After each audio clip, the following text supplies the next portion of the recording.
Realism for Korsgaard follows from recognitions of some of the problems of voluntarism. And so, as she puts it, the realist answer, according to this view, she says, moral claims are normative if they are true. And they are true if there are intrinsically normative entities or facts that they correctly describe. Realists try to establish the normativity of ethics by arguing that values or obligations or reasons really exist.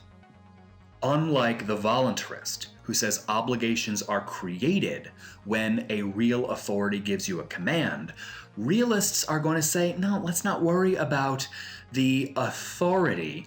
Let's think of obligations themselves as being authoritative, so they don't get created or destroyed by commands or other people or entities. They just already exist. They are real things.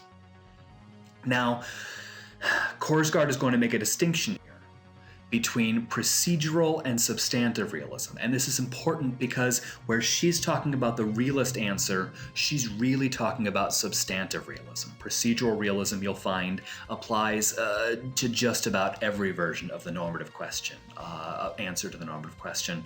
So here's the difference. For procedural realism, a claim can be true because there is some sort of a correct procedure for arriving at that claim. So if we have a procedure worked out to generate a claim, then that can make the claim true or false, as opposed to substantive realism.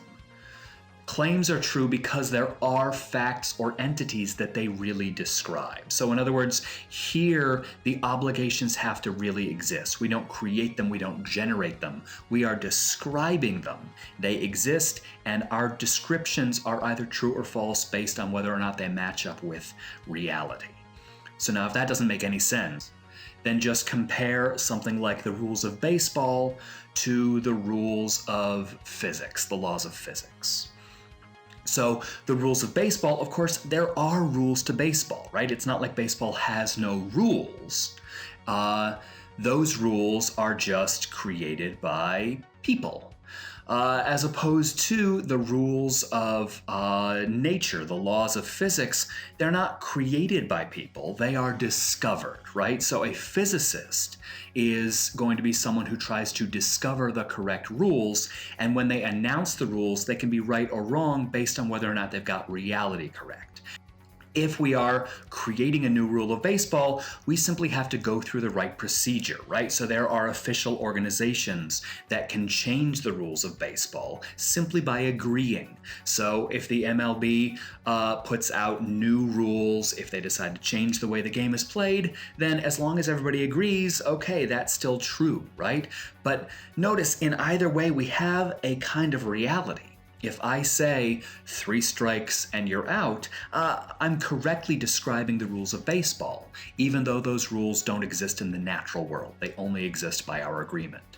As opposed to if a physicist comes along and tries to tell you how gravity works, his description will be either true or false based on whether or not that really is the way gravity works. And we can't change the way gravity works simply by changing our minds or deciding, right? So when Korsgaard is talking about realism as an answer to the normative question, the answer then goes something like this.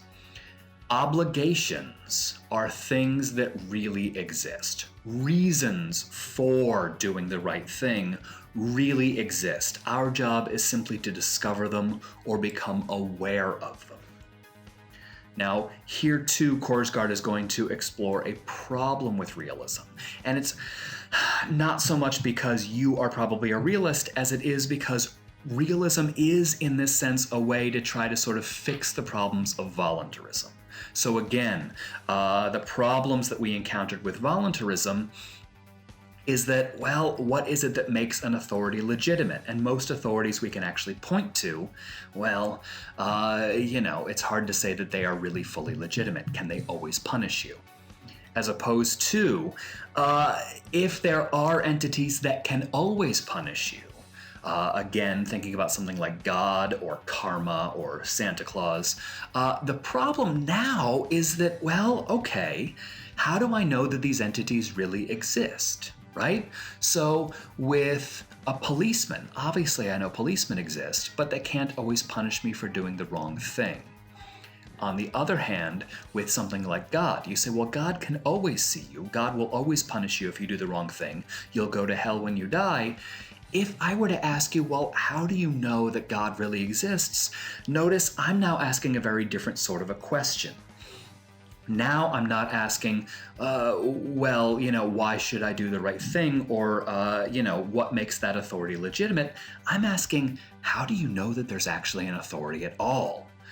And so now it would seem that we need some sort of a scientific procedure to show that there either really are these entities who create obligations, or to kind of cut the story short, that these obligations really exist. So if you tell me I have an obligation to be nice to people or tell the truth, I might ask you, how do you know that obligation really exists? What kind of scientific procedure can we come up with to act like that physicist in order to discover whether or not that really is true? And Korsgaard says, well, they think that we can answer these questions by taking a closer look at these objects of beliefs, by taking a look at our reasons or our obligations and discover whether or not they are right. But, she says, no such discovery is ever made. The realist's belief in the existence of normative entities is not based on any discovery. So there's no scientific evidence here, there's no scientific procedure. What kind of demonstration or proof can you offer me?